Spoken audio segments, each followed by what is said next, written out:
Good morning, valued viewers. This is Talking Point here on WESN, your content capital. Sean Michael Smalls here, flying solo once again. Hashtag free Keaton Shaw.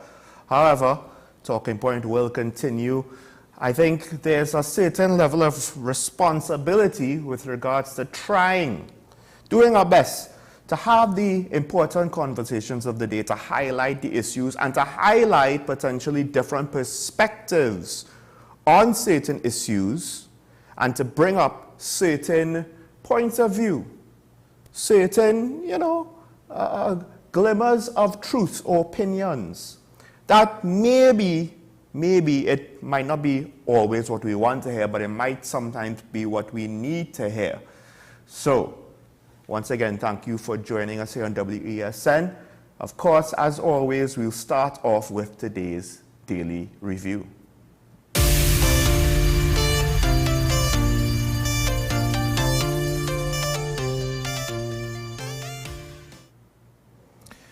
And of course, Parliament was reopened yesterday. They had the whole ceremony. One must ask, do we really need a ceremony to that extent every year? Especially when, independence is not too far gone. A ceremony that's going to close off streets in the capital. A ceremony that's going to inconvenience people. When the fact of the matter is really and truly, one would argue the important formalities occurs inside the chambers as opposed to out in the road. Maybe I'm wrong. Maybe I'm wrong. At the very least, I would have to ask, the Red House grounds itself does not necessarily seem to be that cluttered that they couldn't have done it on the inside of the gate, maybe.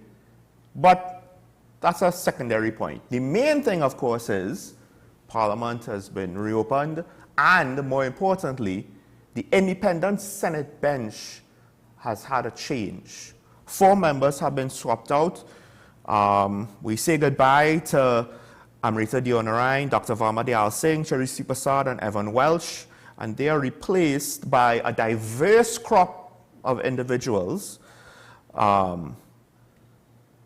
We have Suniti Maharaj, a journalist, Dr. Sharda Patasar, I believe an artist, Helen Francis, a Calypsonian and a very young senator, and Professor Jared A. Hutchinson, who seems to be one of the country's leading experts on a lot of psychological issues. So, a reporter, a cultural professor, a Calypsonian, which is based off of social commentary, and a psychologist of great renown and professional standing.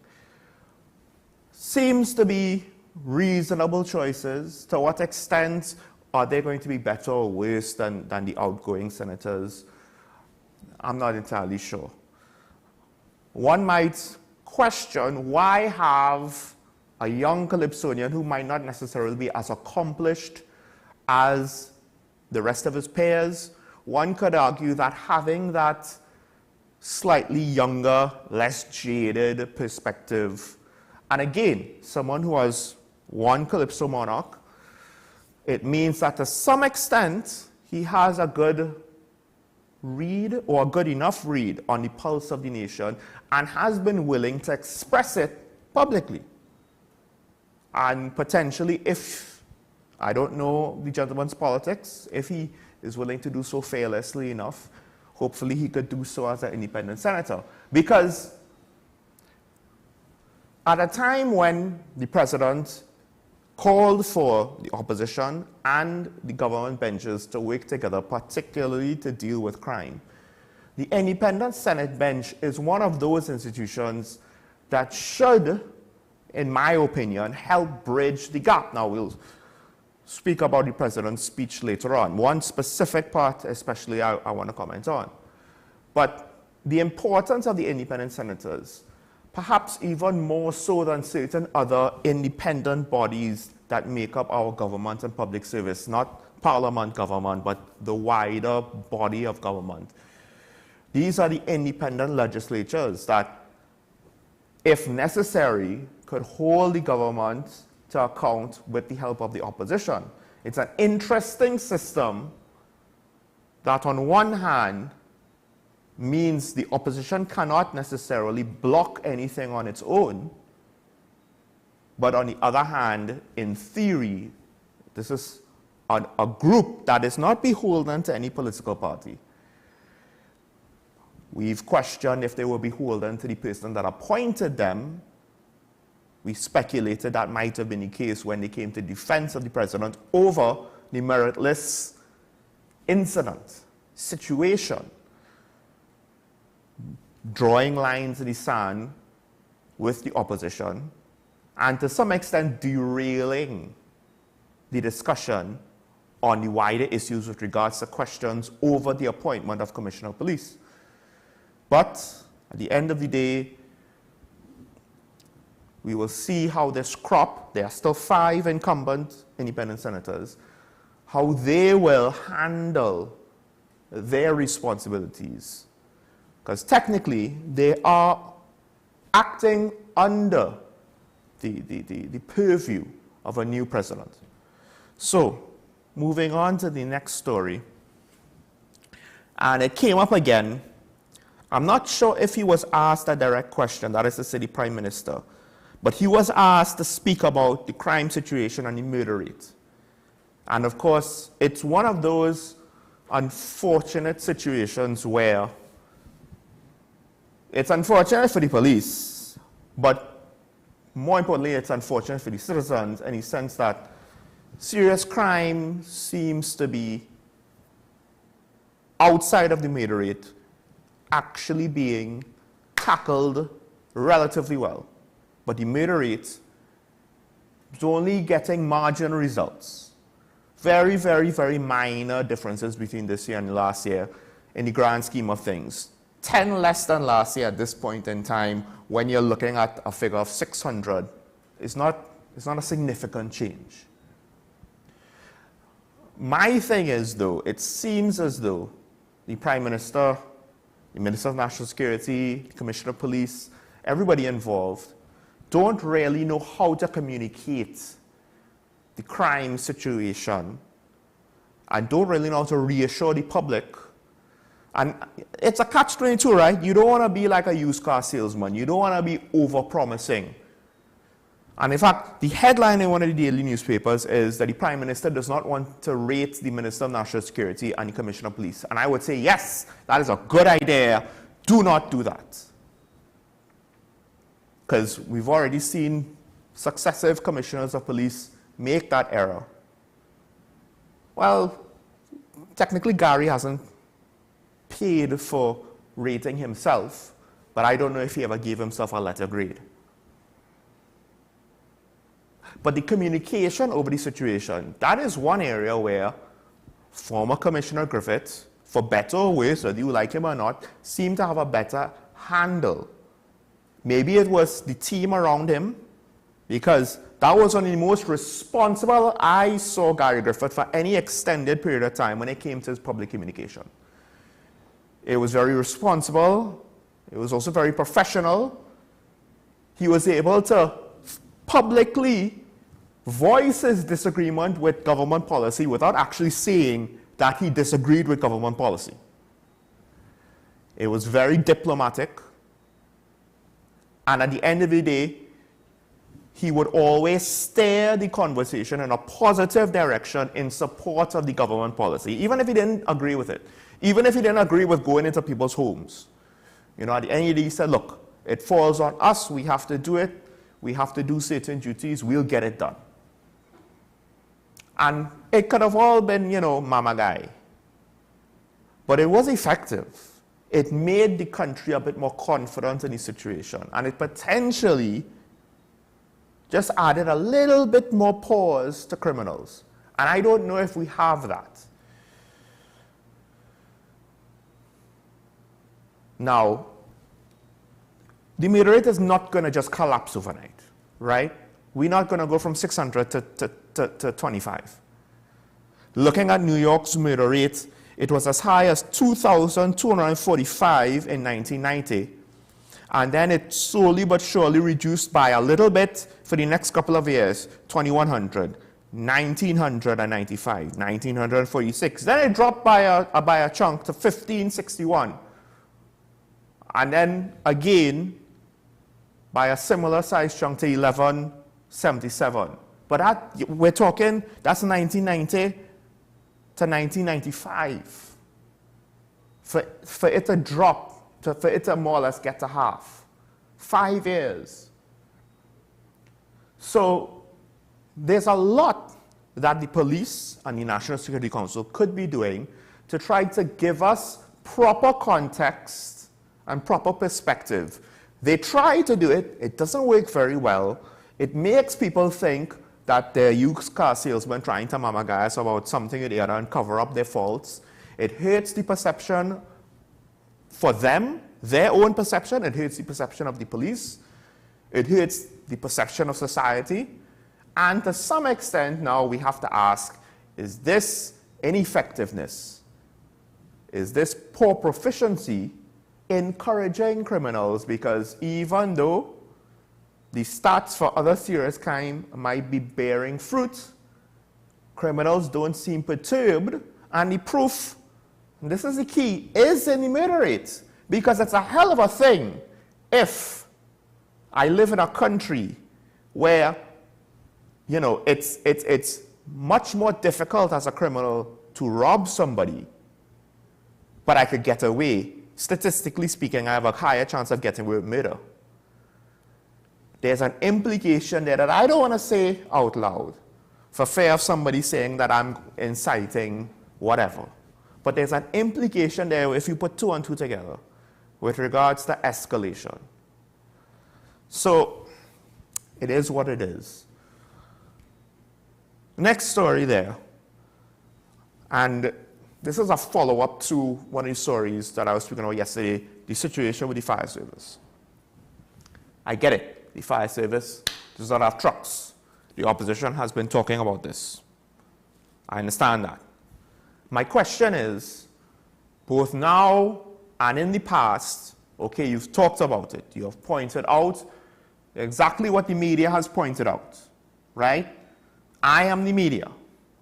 I am giving my opinion, but I am, you know, pointing out and highlighting things as a member of the media. You are the opposition. Is what the opposition doing effective? Where I don't know, not always. Sometimes they drive the story, but more often than not, it seems like they just follow the story and they just repeat what the media says. And to some extent, if the opposition is their criticisms of the government, their attempt to hold the government to account is basically just to follow the media. Is that really what they're there for? Ooh, the media has this story that could make the government look bad. So let's just, because with regards to the fire service story and the lack of fire tenders, there's no new information or detail or opinion or context given based on what was reported that MP Rodney Charles said, a member of the opposition.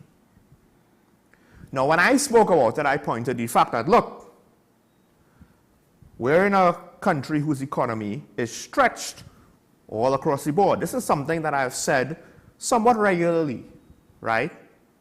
So what did I say? I said, you're going to get money for fire tenders. Where are you going to take it from? From education?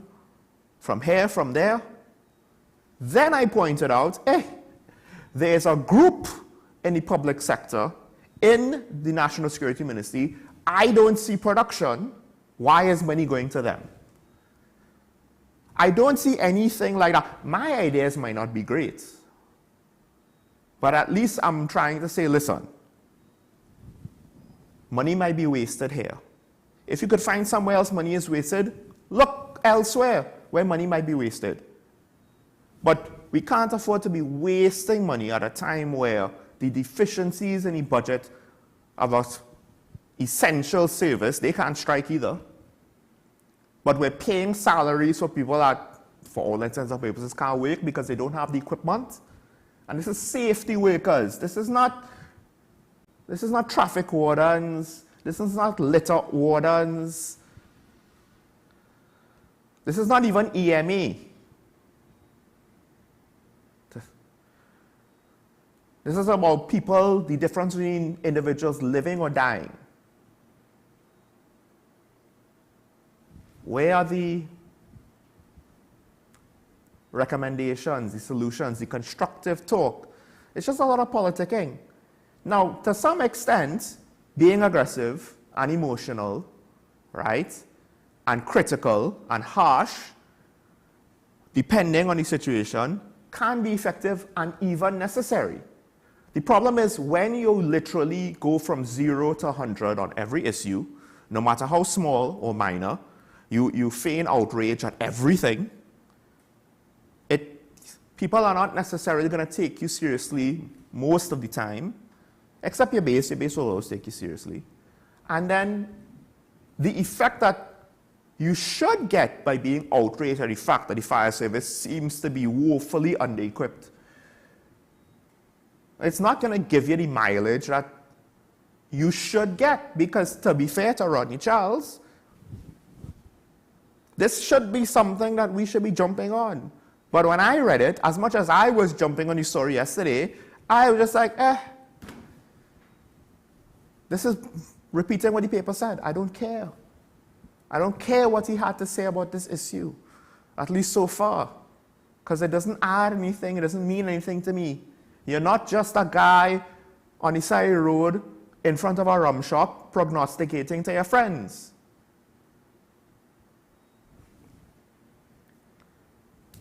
Meanwhile, I say education might be the biggest problem that we're unaware of. This fire service thing might be the next in line with regards to important issues that the public seems to be unaware of, despite the fact that many people know about it. But we're not really speaking out about it. All right, let's take a break. Finish up the daily review when we come back here on WES, and a couple of stories more that I want to get into. And then after that, the president said something interesting. Of course, it divided the political lines again. I do wonder, though, where will the objective truth in her message lie? Stay tuned to Talking Point on WSN, your content capital. We'll be right back.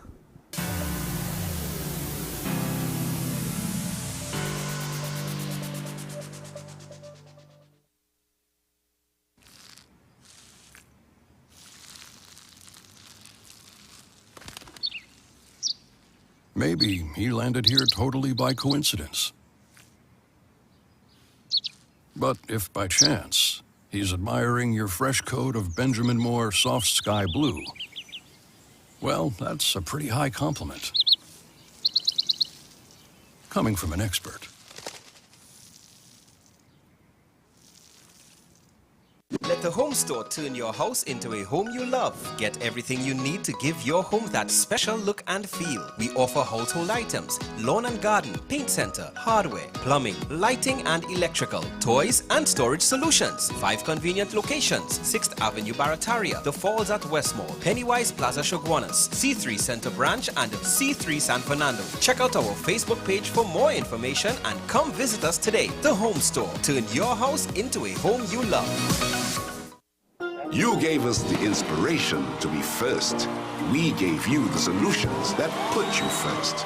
You walked with us side by side, and we continue to serve you with pride.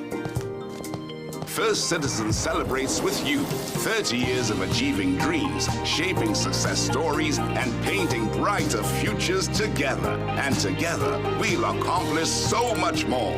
First Citizens, together, 30 and beyond.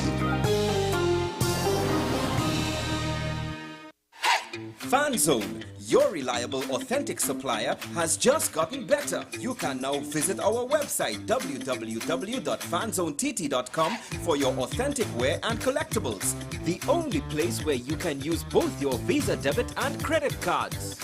Visit our website fanzonett.com to make your purchase today.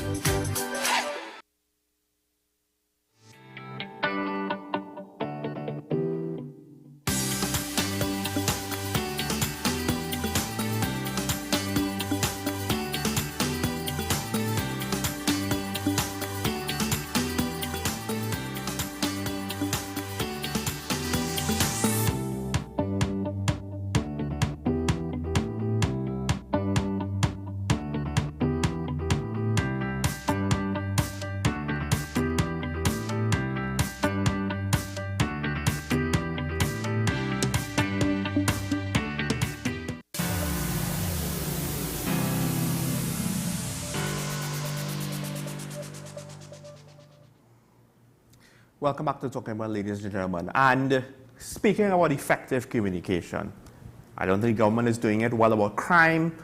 I don't think the opposition is doing it when they bring up important issues. For the most part, and this is my opinion, not all of their members and not all of their issues, but more often not most of the members and most of the issues. Then now comes a specific issue, not necessarily limited to any one party, but it's an issue out of Tobago. So while the prompt for this discussion came from the Chief Secretary, it's not just with regards to his party or his former party, it's also something that I observed from PNM and even from thought leaders who are lobbying this issue, for this issue. That is Tobago autonomy. I believe my co-host might have been the first person to ask, what exactly is Tobago autonomy? What does it mean? What specifically is it that the TPP now is asking for, the PDP was asking for, the PNM might have been asking for if they won the THA elections? Because the TPP, of course, came from the PDP, and the PDP and the PNM both campaigned in the last THA elections on the situation of autonomy, about Tobago trying to become more autonomous. Now, that phrase alone there, trying to become more autonomous, could mean a lot of things. It generally doesn't mean independent. So it's somewhere between where they are now, you would assume, because technically they have a degree of autonomy already, a degree. So then, by the English definition, what they want is more autonomy. So again, the real question is, if you want this issue to move forward, just like any issue, when the government wanted to reform local government, while they didn't necessarily do a perfect job at it, they had some details. What was the details? Well, we'll change the structure, right? It'll be now an executive structure like the THA. Gone will be the previous structure. They will increase the tenure to 4 years instead of 3 years. They will help with the revenue issue that local government jurisdictions face by introducing property tax and, in theory, give that money to the local government bodies. Those are some details, right? The fine details maybe we don't know completely, but they've given us some details. We know to what extent how the body is going to change, right? The general shell. We know what the goals are, what they're trying to achieve. Whether or not they will actually implement and achieve that, that's two different things. We just know what they said. But my point here, we talk about communication. They gave the public something to think about. Whether or not people liked it or not, because property tax is a two-edged sword, that's a different conversation. With autonomy, however, all we hear is autonomy.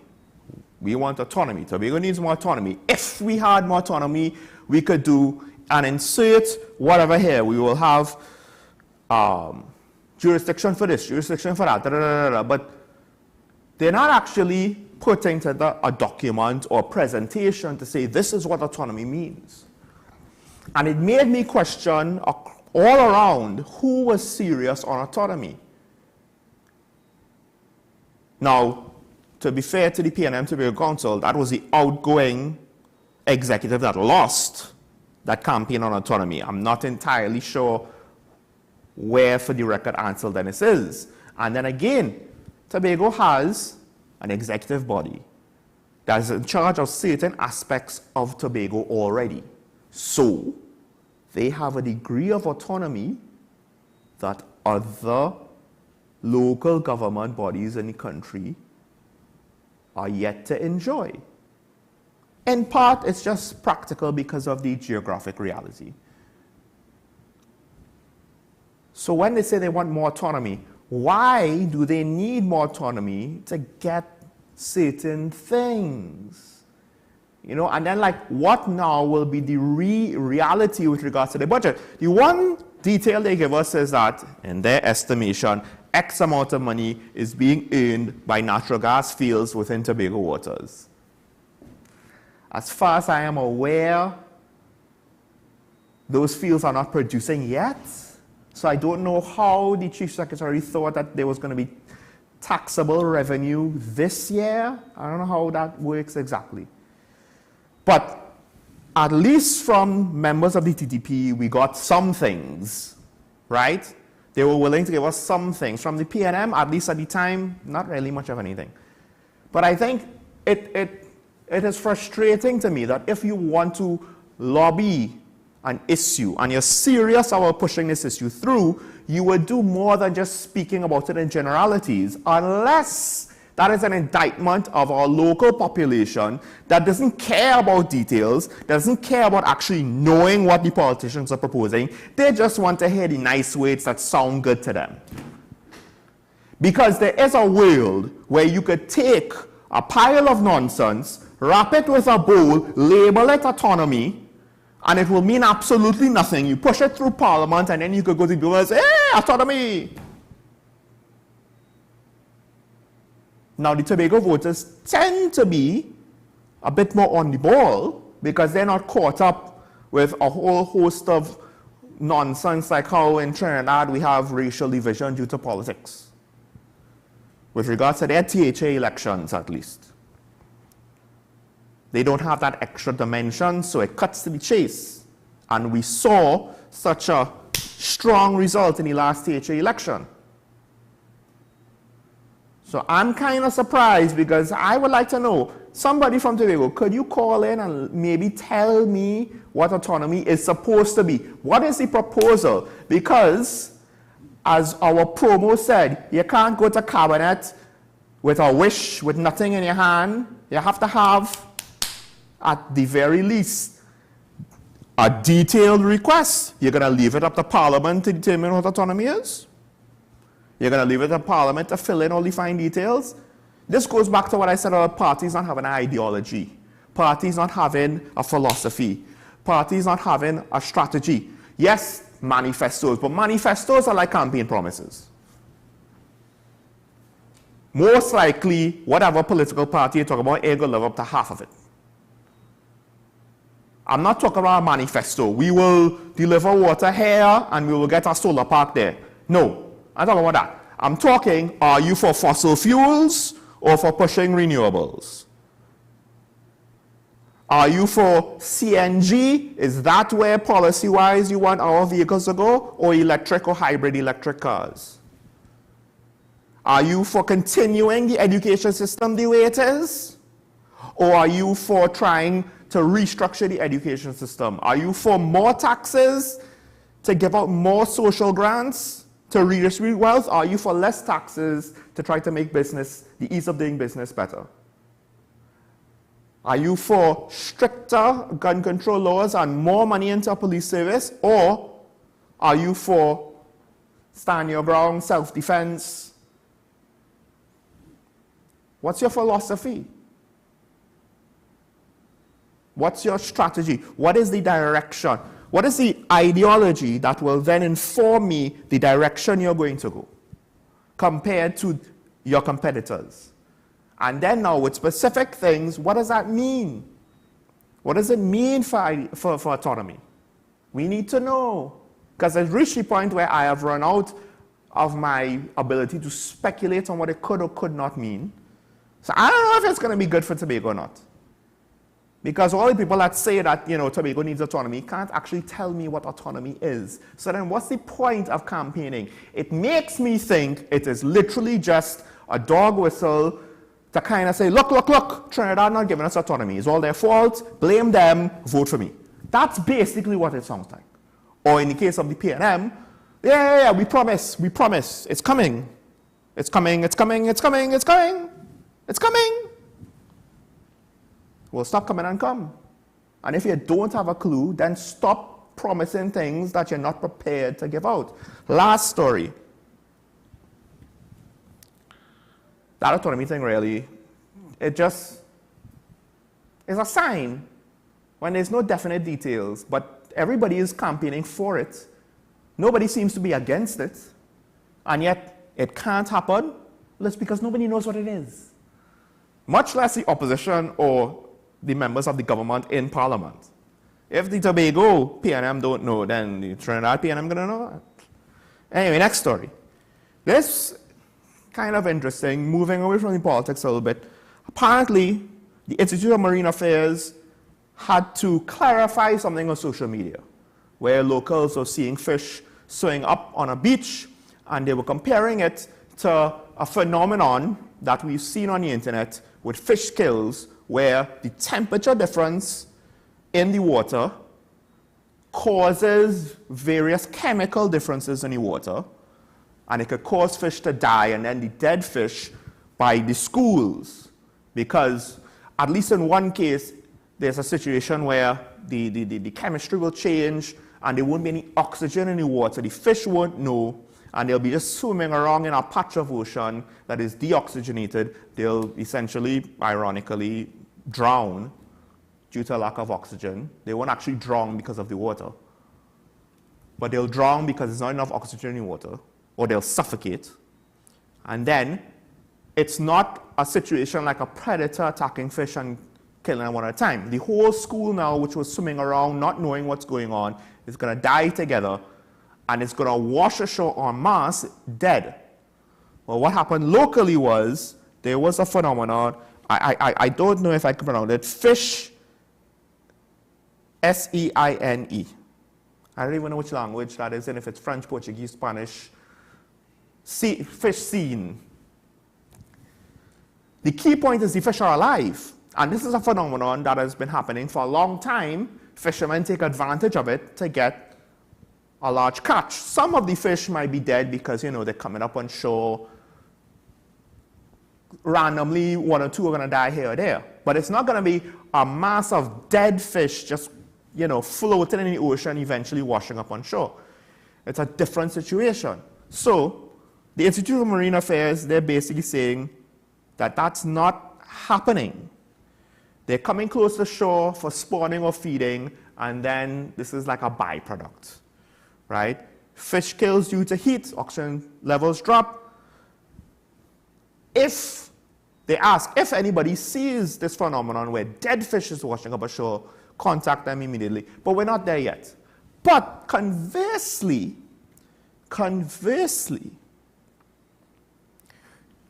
the Minister of Public Utilities is now saying, hey, this heat is causing an issue with our water reservoirs. The Hollis Reservoir is already showing signs of depletion, and water has no choice but to cut back production.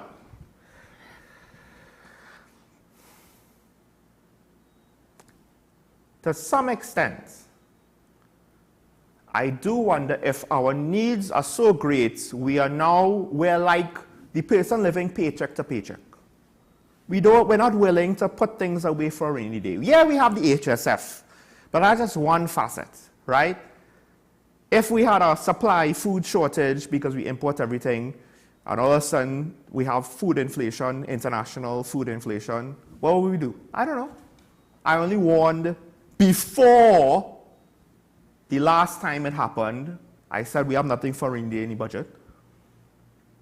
With regards to our water reservoir, what I don't understand is, to some extent, when we had all of these heavy rains and flooding and heavy rains and flooding, we have an issue with not enough water. We have an issue with flooding. Not enough water, too much water. How is it that a country could somehow suffer through those two situations? We don't have a winter, spring, summer, fall pattern. We have a rainy season, we have a dry season. I would think perhaps maybe we could look into something, I don't know, making more reservoirs to capture rainwater. It's not necessarily going to work for everywhere, I get that, I understand, but at the same time, let's try a thing now, because we have too much water at times and we let it just run off to the ocean after watching it, wipe out a community or two, depending on, how things go. This year, not so bad because a bit dry this year.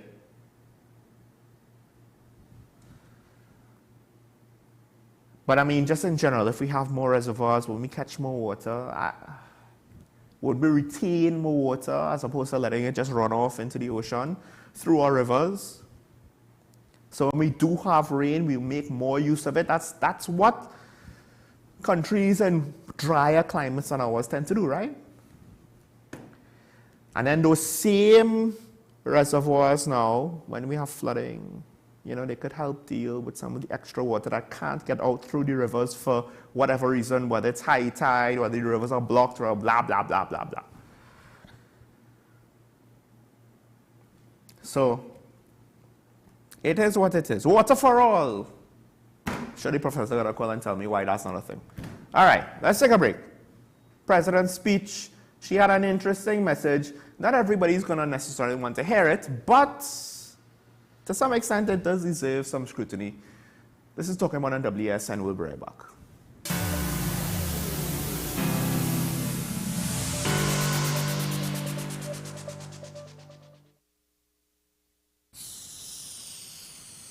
If these walls could talk, they'd cry uncle. They didn't plan to become offices or yoga studios. But they've stood by us, even when we got a little stir-crazy. For that, they deserve some thanks. They deserve Benjamin Moore. Let the home store turn your house into a home you love. Get everything you need to give your home that special look and feel. We offer household items, lawn and garden, paint center, hardware, plumbing, lighting and electrical, toys and storage solutions. 5 convenient locations: 6th Avenue Barataria, The Falls at Westmore, Pennywise Plaza Shoguanas, C3 Center Branch and C3 San Fernando. Check out our Facebook page for more information and come visit us today. The Home Store. Turn your house into a home you love. From Maracas Bay to Arafita Avenue and Piaco, Richard's Bake and Shark brings the world's most popular fish sandwich closer to you. Open daily at all our locations. You gave us the inspiration to be first. We gave you the solutions that put you first. You walked with us side by side, and we continued to serve you with pride. First Citizen celebrates with you 30 years of achieving dreams, shaping success stories, and painting brighter futures together. And together, we'll accomplish so much more. First Citizens, together, 30 and beyond.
that are perhaps not as well known or as appreciated as they should be. And it is, I think, this lack of appreciation of all that our Parliament really does that allows the cynicism in our society about the institution to rear its head and to fester. While others on the outside see and value the work and the worth of our Parliament, here at home, our Parliament is sometimes cast in the role of the biblical prophet who is not without honor, but in his own country and among his own kin and in his own house. Moving away from Parliament as an institution for a moment, permit me to venture into potentially even less popular waters and to say that there's also an enormous amount in terms of the sacrifices and the stresses that parliamentarians undergo that our country can and should be grateful for. I appreciate that this sentiment is probably less palatable than anything that I have said thus far, but that doesn't make it any less true. As I have said, some of the cynicism surrounding parliamentarians has certainly been earned. We do not always conduct ourselves in accordance with the standing orders of the House or of the Senate. Truthfully, sometimes we go too far and descend to depths of which we should be ashamed. But equally truthfully, the work that parliamentarians, particularly elected parliamentarians, do is fundamental to the well-being of our society. And that kind of work is, I fear, also underappreciated. Many elected parliamentarians have had similar experiences to the one that I had when, as a member for Pointe-a-Pierre, just as the constituency office doors were being closed late one evening, a young mother appeared. She was heavily pregnant, so pregnant that I was genuinely fearful that she might actually give birth right then and there in the constituency office, casting me into the role of midwife for the first time in my life. And her landlord had just evicted her for not paying the rent that she simply could not afford to pay. It fell upon me then to work out a solution for her and her children, both alive and unborn, at that hour of the night. Elected MPs face and have to deal with these and sadly far worse situations, sometimes many times in the course of the same day. People in need sometimes expect their elected MPs to pay their grocery bills, buy school books for their children, and take on the role of plumbers when the pipes in their homes burst. Many elected MPs actually do these things. Yet far from being appreciated for their efforts, elected MPs are often ridiculed just for drawing a salary. I recall when a colleague from the opposition related to me the story of his leaving the supermarket after having made groceries at month end and being accused by a constituent of having the government pay for his groceries. There is often a mistaken belief that the state pays for everything where an MP is concerned, or even worse, that MPs do not earn their keep and have no right to a salary like everybody else. Truthfully, there is no salary scale that can begin to compensate a member for the emotional and the mental stress that are routinely undergone when he or she tries to do his or her best to serve at the constituency level. When the responsibilities of debating bills, participating in joint select committees, and sitting as cabinet ministers are superimposed upon those of servicing one's constituency, and are mixed in with a dismissive cynicism of even one's very best efforts, it is a wonder that anybody offers himself for national service by way of parliamentary duty at all. This is why I began this address by thanking all who have ever answered the call to parliamentary service. Until you have tried it on for size, it is far too easy to be cynical about what parliamentarians do and the sacrifices they are called upon to make. I appreciate that I might well be criticized for mounting what might be construed as this robust defense of parliamentarians. I am not fearful of that. What I am fearful about is us devolving into a society where cynicism and criticism are our default attitudes about institutions and people who, as flawed as they are only there to try to help make our lives better. I believe that it is only when we come to understand the full scale of what elected MPs do and have to face that we will be able properly to hold them to account. I am not for one moment advocating a disregard of those voices that rightly speak out against the abuses suffered at the hands of some errant parliamentarians. Rather, I am advocating that due and proper consideration should be given to the value and the importance of the roles parliamentarians play when more often than not they are given credit for what they try to do and when they actually do get things right. That is the President, Christine Kangaloo, her address to Parliament at the reopening yesterday. And the cynics will not necessarily want to take on what she had to say. First of all, for those who somehow, for whatever reason, thought that she would be speaking with more fire and guts and condemnation of all the ills of society, particularly of her peers, because she was not too long ago President of the Senate herself. Well, in her position, to some extent, she has to be diplomatic and neutral, and she has to be polite to some extent, right? Even if she was to speak out against the government, that to some extent will show bias. We might not mind it, but on a principle level, she's not really supposed to do that, right? Her words were, to some extent, reasonable. Because I have, at times, not only pointed out that, yes, the opposition makes good points sometimes. And I do wish more people would be able to sift through and hear those points. That the opposition will focus on those points, but that people would be able to latch onto those points, the detailed ones, well thought out, well reasoned ones, and then take those now to help inform themselves better. The government also does things right at times. It's not that they do things wrong all the time. If they do things wrong all the time, the country will fall apart. Let's not be foolish. They don't always get things right. That's the reason why we have an opposition, why we have a media, why we need to have people to hold them to account. But at the same time, you have to do it fairly. That is to say, you have to be objective. You have to be fair with your criticism.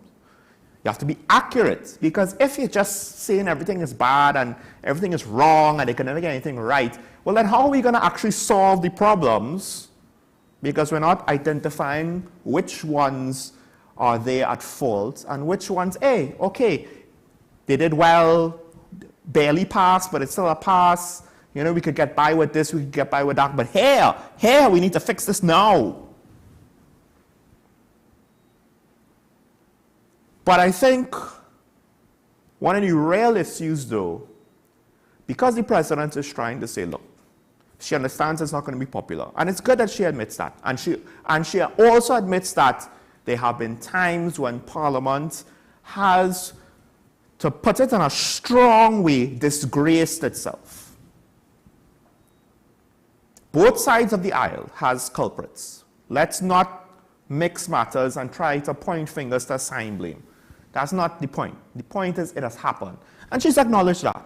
But then now, she wants to make the statement about people who are there to serve and what it takes out of the individuals. You know, the sacrifice to be in the position of MP. Well, the problem is, how many parliamentarians go up for elections, this is to say, members of parliament, not senators. Although some senators, they go up for elections and they fail. They lose to the other guy. But how many members of parliament are there to serve, and how many are there to serve their own interests? The thing with politics is words are cheap on any given Tuesday, but in politics it's extra cheap. And the politicians could talk about, oh, the service and sacrifice and service and sacrifice and service and sacrifice. The reality is, how many politicians have a great track record as MPs being available to their constituents on a regular basis, not constituents who are their neighbors, or constituents who are their friends, or constituents who they can't avoid, but the entire constituency, how many of them are available on a regular enough basis, which should be most of the time your MP. That's what you went up for elections for. First and foremost, to be the MP of whichever constituency. That's your first responsibility, right? Can you carry that out? And if you could name me one or two that does that, then yes, that's an MP that cares about service and not about servicing their own ambitions. Most MPs, what's the story that you hear? Could never find them, could never see them. There's a pothole in the road next to their house, nothing is being done about it. The bridge that they should be using, the best route out of their neighborhood, the bridge is down for months.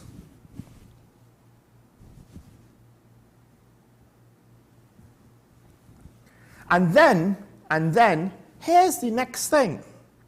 Here's the revealing truth, the implications that I don't think the president was necessarily looking to speak about. If the job of an MP, the role of an MP, is so much, so demanding, I mean, because at the end of the day, a job is noteworthy, not because it's easy. An easy job is not noteworthy. That's not an accomplishment. You don't get a prize for walking up a hill. You get a prize for scaling Everest. If the job is so noteworthy and difficult and challenging and you're putting yourself out in the public sphere, you have to help people with all these various types of problems. You're not no professional plumber. You're not a carpenter or a midwife. You're not their personal banker or their loan officer. But you have to help all these people, right? Don't mind the fact that most people complain that the MP is never wrong. If the role is that demanding, why, and those who watch the show might know where I'm going, why is it that MPs are cabinet ministers? Because as far as I'm aware, the job of a cabinet minister is also very demanding. So when do you have time to do both? Of course, the kicker is at least the ministers who are also MPs have an excuse. I don't like the excuse, but it is a practical one. I'm a minister of X, I have to work in the ministry. That's why I'm never in Togo or Tobago or Sangre Grande or Mayaro or wherever, because the ministry is in Port of Spain. But what about the rest of them? Minister in the ministry, opposition MP, government MP not in a ministry. And even if the ministers have a practical excuse, is that what we want? Is that the level of representation? Do the people who we vote for even know what our views are on any matters, and then they go to Parliament and vote on it on our behalf? On our behalf. Again, to serve who? You or their ambitions?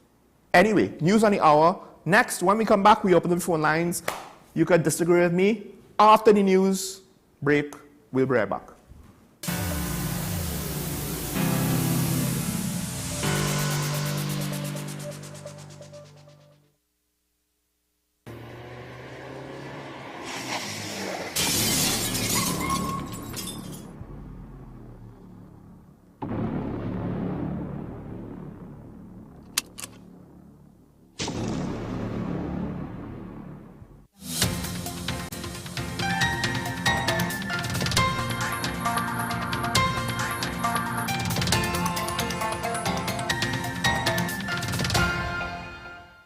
Here is the WESN News on the Hour. I am Sarah Ali. Thanks for joining us. Here are the headlines.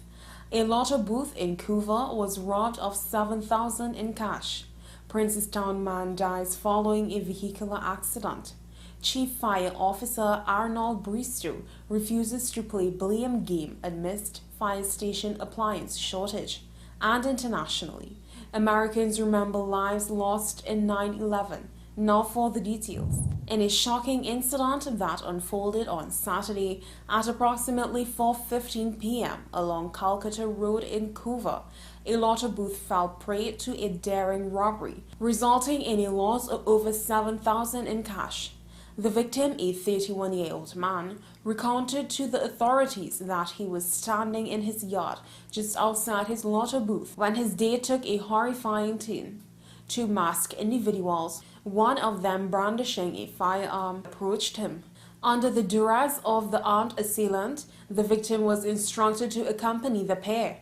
Overwhelmed by fear for his life, the victim decided to flee the scene. Upon closer inspection after some time, the lotto booth had been ransacked, and a substantial sum of $7,165 in cash was conspicuously absent. This amount represented the proceeds from lotto booth sales, as well as the earnings from various items sold within the booth. Authorities have launched an investigation into the incident with the hope of apprehending the perpetrators and recovering the stolen funds. The community is urged to remain vigilant and provide any information that may aid in solving this brazen robbery. A Princestown man has died following a vehicular accident in Barrackpore on Sunday. The victim, 42-year-old Ganesh Binder of Princestown, was in a gold Toyota Altis in the company of Errol Nanan, 39, and Danny Monilal, heading along Russia Douglas Road, when he lost control and crashed into a culvert on the right side of the road. The incident occurred around 5:30 p.m. The other occupants were treated at the San Fernando General Hospital. Barrackpore police are investigating. An Express report states that Chief Fire Officer Arnold Bristow has declared his intent to refrain from participating in any blame game concerning the ongoing shortage of fire appliances at select fire stations. At present, the fire service is engaged in diligent efforts to repair and restore several aging fire tenders, some of which have served for over 2 decades. The stations in dire need of appliances include Santa Cruz, Morva, and Woodbrook. Chief Bristow also voiced concern regarding water shortages in certain communities, highlighting the potential hindrance this poses to his officers when conducting rescue missions. Adequate access to water is critical for firefighting efforts and ensuring that rescue operations can be carried out effectively. Internationally, Americans have gathered to commemorate the anniversary of 9/11, 22 years after the deadliest terror attacks on U.S. soil. Relatives read aloud the names of nearly 3,000 people who were killed in the Al-Qaeda attacks. U.S. President Joe Biden will mark the day in Alaska. Shortly before the anniversary, officials in New York identified 2 more victims, according to the mayor's office. The man and woman are the 1,648 and 1,649th victims to be identified by the Office of the Chief Medical Examiner. Their names have been withheld at the request of the families. Well, that's news to the hour on WESN. I am Sarah Ali. Thanks for watching.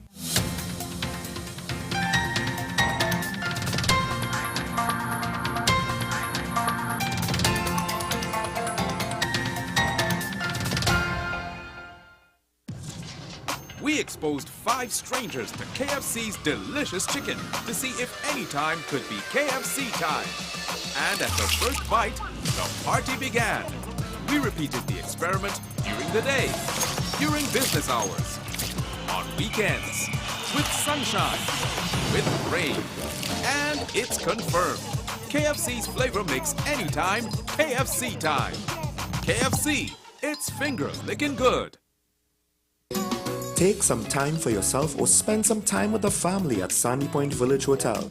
Enjoy our various studio and suite apartments, self-contained with their own kitchenettes and Wi-Fi. We also have our famous 100-foot swimming pool and our beachfront restaurant, the Steak and Lobster Grill. And our location in Crown Point puts us near the center of activity from the nylon pool to the local nightlife.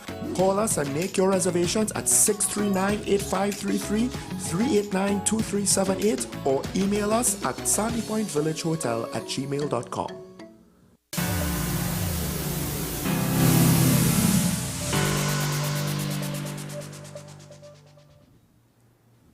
Welcome back to Talking About, ladies and gentlemen. So now is the time we open the phone lines. I want to hear from you, the viewer. What do you have to say with what I just said? I said a lot this morning.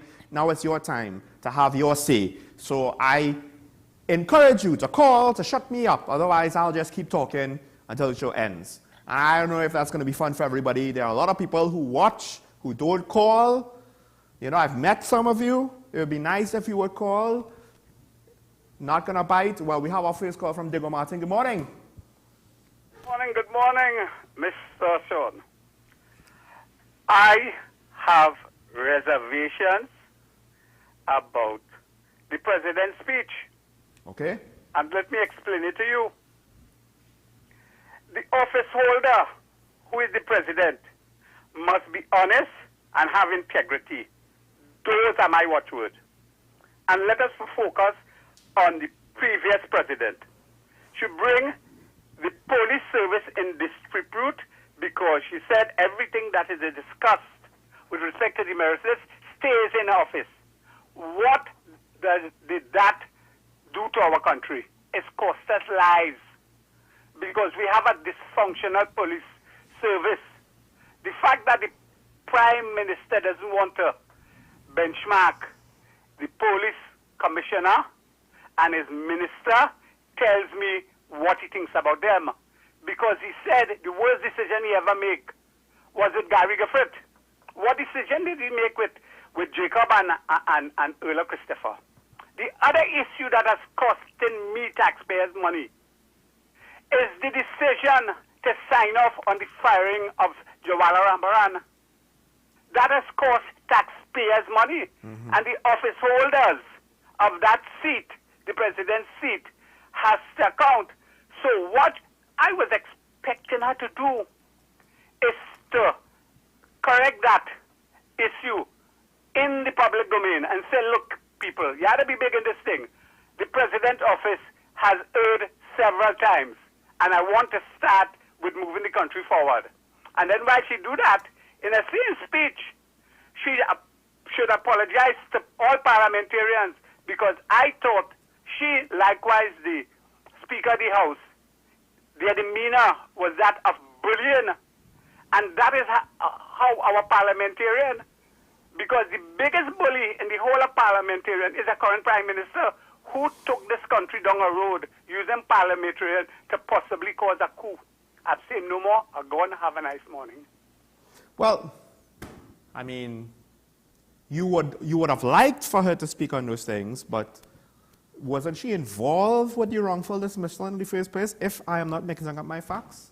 So that's a whole other kettle of fish. And yes, the example of the leadership to the rank and file of the police service, and then we want to, ask, well, why are there so many bad eggs? Well, the leadership is setting a bad example. And I don't just mean the commission, I mean above. We have another caller on the line. Good morning. Morning, caller. Hello? Hello? Hi, you on there? Okay, hello. Morning, Sean. Morning. Yeah, Sean, let me see if I could help you on this autonomy of Tobago. This word autonomy of Tobago has been banged about since Robinson, Hochar Charles, right up. Tobago basically have autonomy with the THA. They get their funding from central bank. They spend their own money how they want to spend it, and their own projects, their own salaries, their own everything.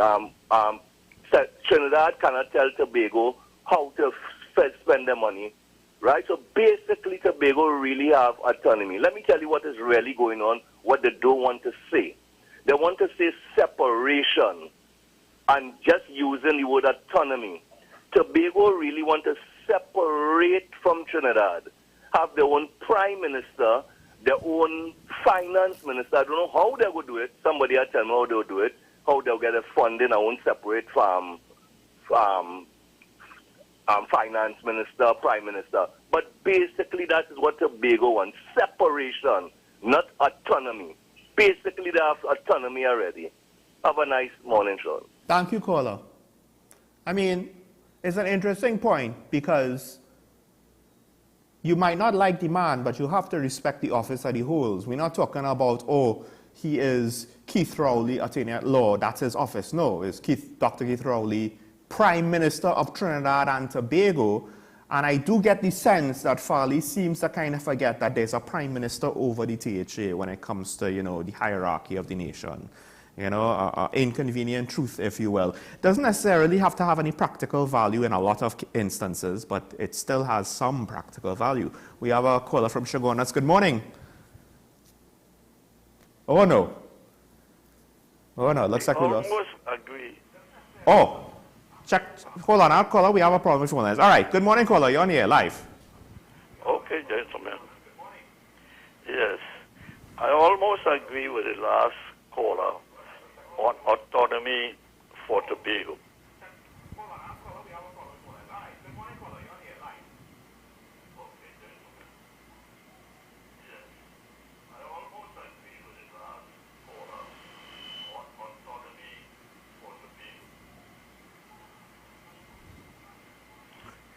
Yes, the thing you talk about, they don't want to report to Trinidad. People don't realize there is no governmental agency of Trinidad. There is a government of Trinidad and Tobago. Ignore the repeat, caller. Okay, right. And all local authorities must report to the government of Trinidad and Tobago. So this autonomy they want is a non-starter.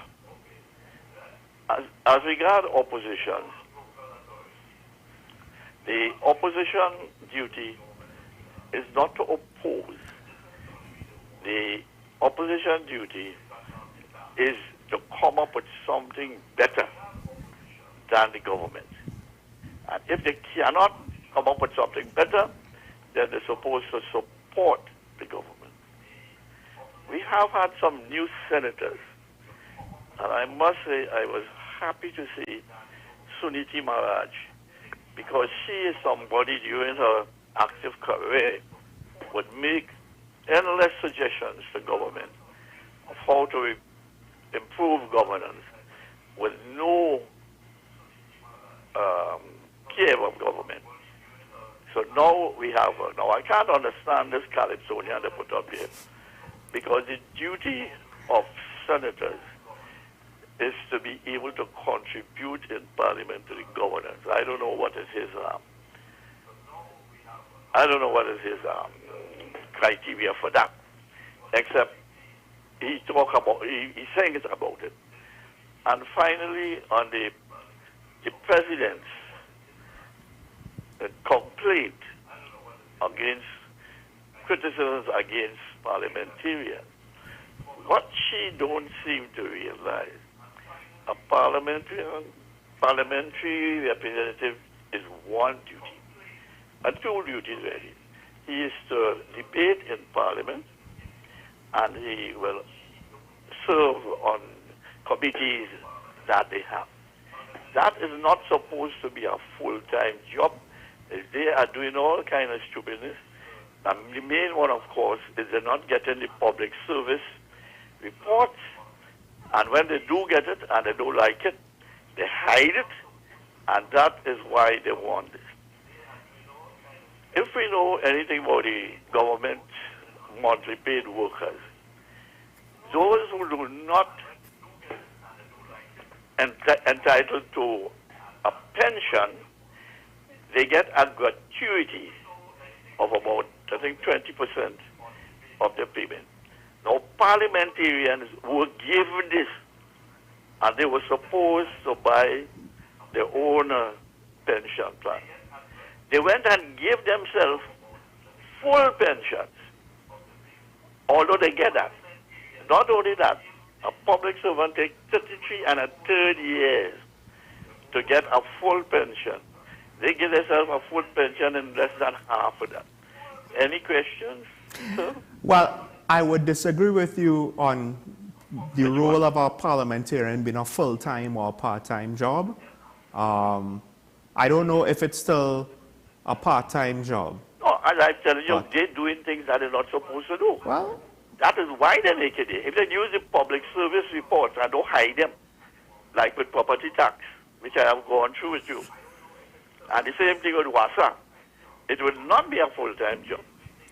All right, caller. Thank you. You are. I mean, it's an interesting point that the professor makes. Are MPs supposed to be doing these things within the community? Because to some extent, then the question comes up, well, why do we have local government for? Why do we have local government representatives if the MPs now have to act like another local government layer? We have a caller from St. James. Good morning. Morning, caller. You on the air? Morning, caller. Hello, hello?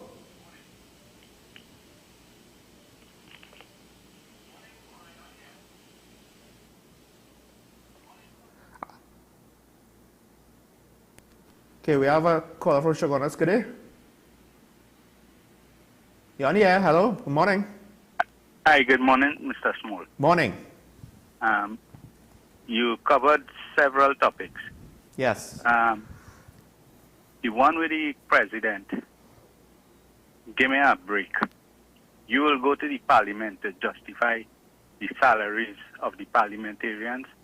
Why you don't talk about justifying the salary you get into and the perks that you get into? That's the first thing. Secondly, you talk about crime. If people go to school and come out with a qualification and they expect that some opportunity for employment is made for them, is everybody in society going to come out with a qualification? And what is the easiest qualification to have for crime? Crime requires no qualifications. So you're telling me that they are a part of the community that they mustn't be provided for too? Nothing must be done to absorb them because they don't have a qualification. So when they say that government have no responsibility for crime, government has a responsibility for crime in terms of making provisions for people who will end up without a qualification in that kind of position. And not only for the people who are qualified and could get. And when it comes to people who are qualified, I know hundreds of people who are migrating right now because they simply don't want to reside and stay and work in Trinidad. Now, when it comes to current topic, one of the things that is happening very currently is the budgeting. I thought that some mention would have been made in Parliament addressing the MP about budgeting and so. Now, I ain't saying that I have the authority to tell them what they have to talk about. So something should have been said about budgeting. With the procurement legislation, how is Cabinet going to sit down in Whitehall and say, all of us agree we'll spend $1 billion to do this project? Waterfront, airport, by boat, or some other things. And how will Cabinet sit down and agree who is going to be, whose father and whose brother going to be the agent for the funding mechanism and collecting hundreds of millions of dollars in fees to bring the funding together, to control, to administer the fund, to do all the legal ramifications for the fund, hold all the fixing fees, the finder's fees, the interest and the method of repayment, right? Now, I thought some mention will be made about something like that. The other thing is, what about the budget is coming up and with procurement in the air, is private companies escaping the envelope of budgeting when it comes to insurance and things like manufacturing, and it comes to things like well, you know, say private sector in particular, the kind of banking, the kind of profits and the kind of charges they are doing. Is that fair, or is that escaping the procurement legislation directly or indirectly? Now, when you go to budgeting, just now, let me finish. I see you getting excited. When you go to budgeting and you start to budget for monies in the PSIP, what is going to happen is that money going to be spent in accordance with the PSIP, or is it going to be spent in accordance with the procurement legislation? Or the procurement legislation will be applied to the items in the budgeting. Now, so you sit down, you write a budget, you say you're going to spend $500 million to do this project. So you just started to show the $500 million, or you have to do the procurement according to the procurement legislation. Now, so these are the kind of problems we are going to have. The other problem we are having, we have so many unfinished projects. This is the last point I'm telling you about. We have so many unfinished projects that adds to the GDP of the country. Take, for example, so many schools, so many unfinished buildings, so many unfinished projects. And these projects cannot contribute to the national GDP unless it is completed. And then if it costs $500 million or $1 billion, it is added to the national GDP. So if your GDP right now is 300 billion and you do a project for 2 billion or 3 billion, you can add it when it is completed. So you have all the roads and so that we are building right now, right? So that will add to GDP, but they are completed projects. But the problem with these things is a lot of it goes into recurrent expenditure to pay wages and whatever. So the actual, when you're doing a project for 2 billion or 3 billion, the actual amount that goes towards GDP and only sends up the GDP by 1 and 2%. Some care and attention has to be placed in budgeting. Which projects are going to be the capital projects that will be implemented in a manner that it will count and add to the GDP of the country? And which projects are going to be the projects that will be there to support recurrent expenditure and social services? So, and the last thing is, how will they continue to allocate the amount of money in national security? How can this continue? Mm-hmm. How can it continue with no results? Right? And I just want to add one more thing. Too many state enterprises and too many government institutions are being staffed with what you call executive management, and the kind of salaries that are being paid. If you don't know and you start to make yourself sensitive to it, it will blow your mind.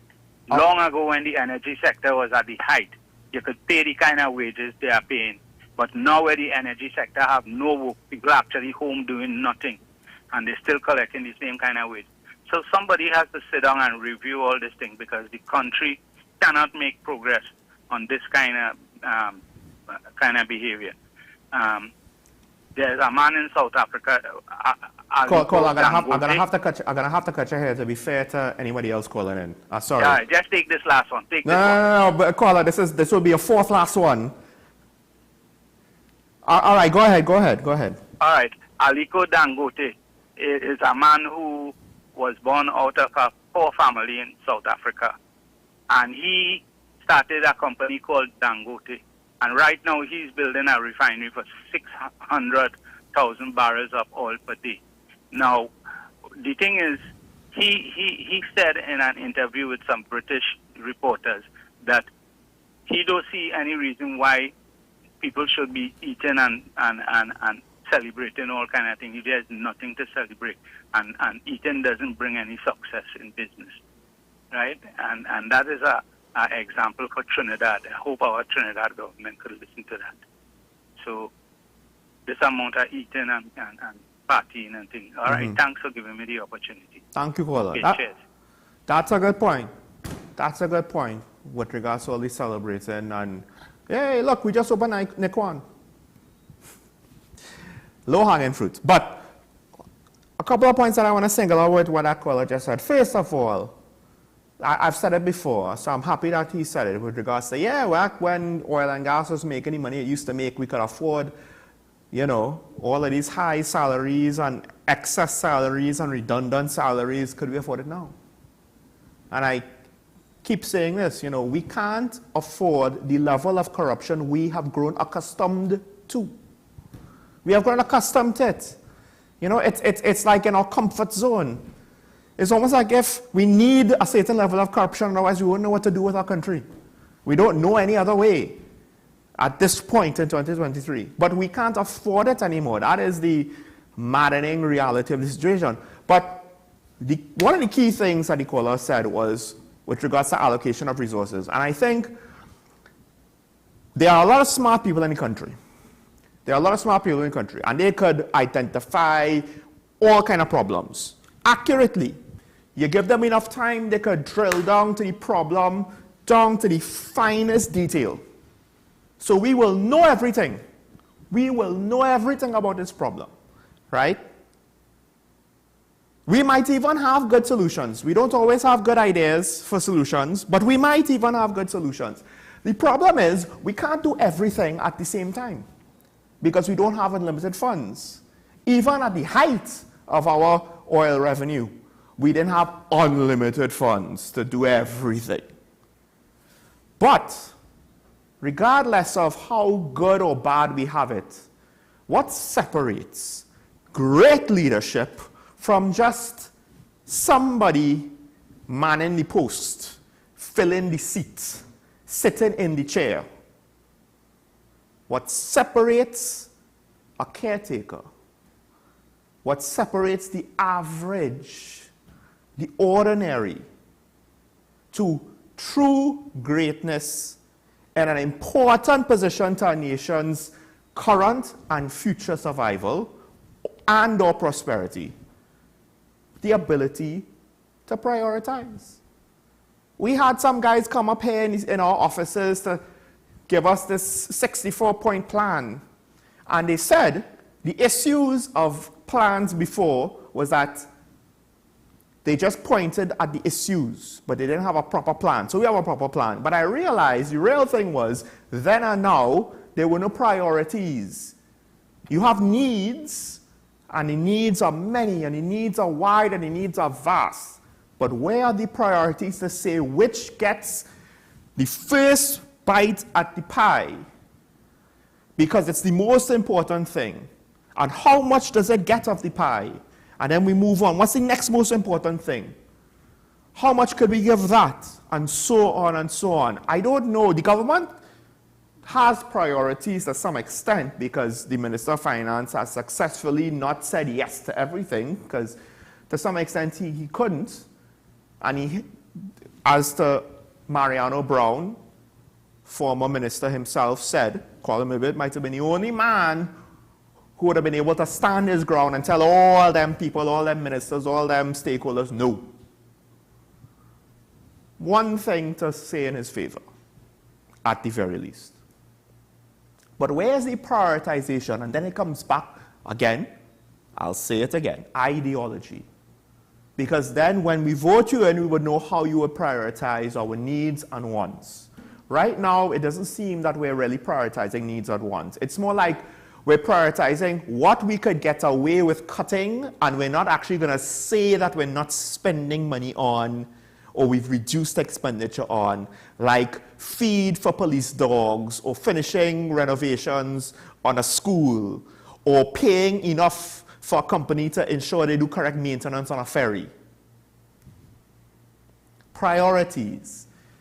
Anybody could identify the problem. But then now, one of the biggest steps to solving the problem is how do you prioritize the various things that make up the problem? And for government, how do you prioritize the various problems, all of them seeming big and important and vast? Because you don't have unlimited funds. But if you want the country to move forward, you have to figure out a plan that will account for all these things. And not just kind of do it like how we always did it. But we like running on autopilot and being lazy. That's what it seems like to me. If I'm wrong, you can call in tomorrow because we're out of time today. So I'd like to thank all of my callers that called in today to speak to me, to give their insights. I'll just like to wrap up by saying, with regards to the commentary on the president's speech, both the opposition and the government, in different ways, could have approached their commentary with a little bit more objectivity and grace and humility. But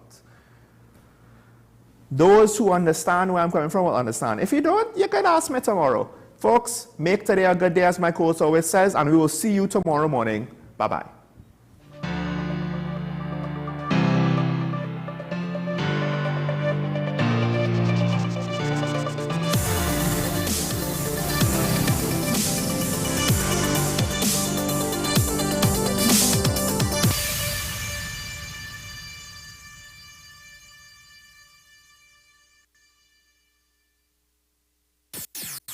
WESN.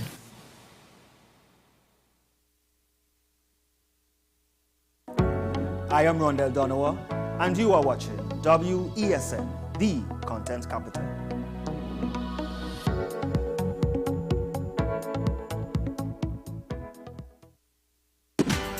Young at heart, purpose-driven, patriot even. When you like to party, but are still passionate about discussing important issues, the only place where your needs will be met is WESN Content Capital. Let the home store turn your house into a home you love. Get everything you need to give your home that special look and feel. We offer household items, lawn and garden, paint center, hardware, plumbing, lighting and electrical, toys and storage solutions. 5 convenient locations: 6th Avenue Barataria, The Falls at Westmore, Pennywise Plaza Shoguanas, C3 Center Branch and C3 San Fernando. Check out our Facebook page for more information and come visit us today. The Home Store. Turn your house into a home you love. You gave us the inspiration to be first. We gave you the solutions that put you first. You walked with us side by side, and we continued to serve you with pride. First Citizens celebrates with you 30 years of achieving dreams, shaping success stories, and painting brighter futures together. And together, we'll accomplish so much more. First Citizens, together, 30 and beyond. From Maracas Bay to Arafita Avenue and Piaco, Richard's Bake and Shag brings the world's most popular fish sandwich closer to you. Open daily at all our locations. People really want to know, what about me? Where do I fit? Yes. What is in the ride for me in terms of a better Trinidad and Tobago? And I'm pleased to shed some light on that. The purpose of bail is to ensure your attendance at court. That's it. It is not punitive. It is not rehabilitative. We, the police officers, we are professional, and we are here for whenever the survivor is ready to come forward. We have the right to private and family life, the right to religious freedoms and beliefs and thoughts and expression. But these rights are not absolute. Certain rights can be limited. The law is to govern the whole. It's for all of us in public.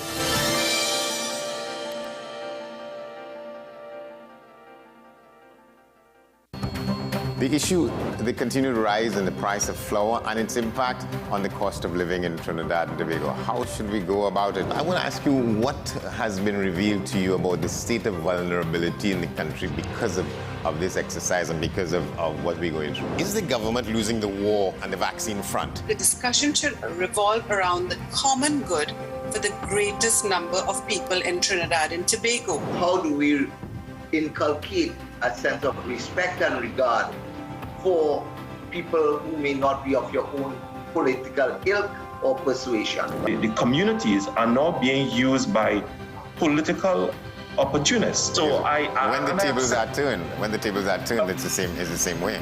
Okay, this has been 10 questions. I'm Andy Johnson, and we'll see you next time.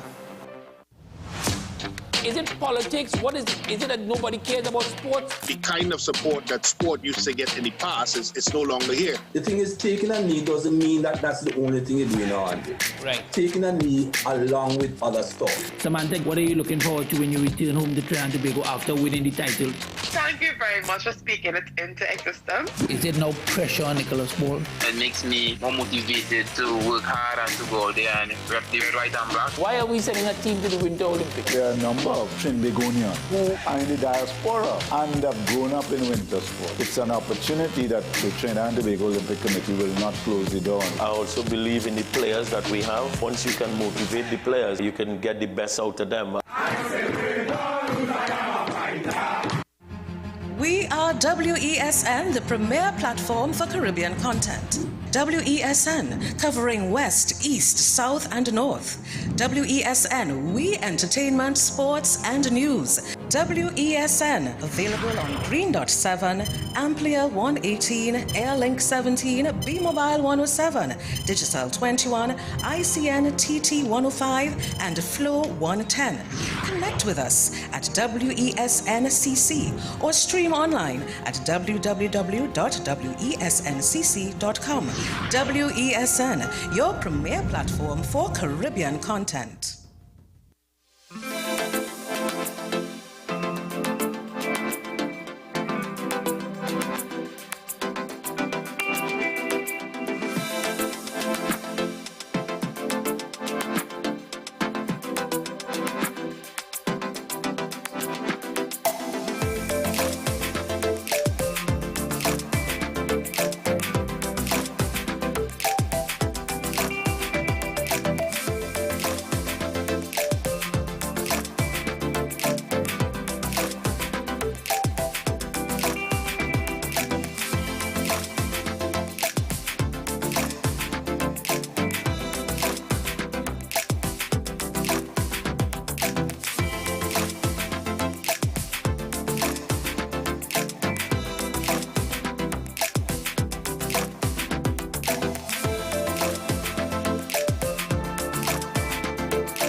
It's still his own country. Yeah, I know. To meet with an international pariah, to ask for assistance in a war that he expected to win in the opening month. Look, I would characterize it as him begging for assistance. If North Korea decides to help, analysts say the country has possibly tens of millions of artillery shells and rockets based on Soviet designs that could go to the Russian army. Now, after months of protests against its controversial judicial overhaul, an historic showdown is taking place in Israel today.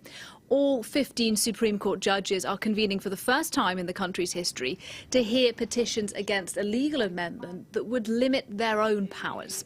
France 24's correspondent in Jerusalem, Iris Makler, is covering developments for us. She's at the Supreme Court in Jerusalem. Inside the court, we have had a packed courtroom, televised to the whole country, being broadcast live, even on commercial channels, as everyone takes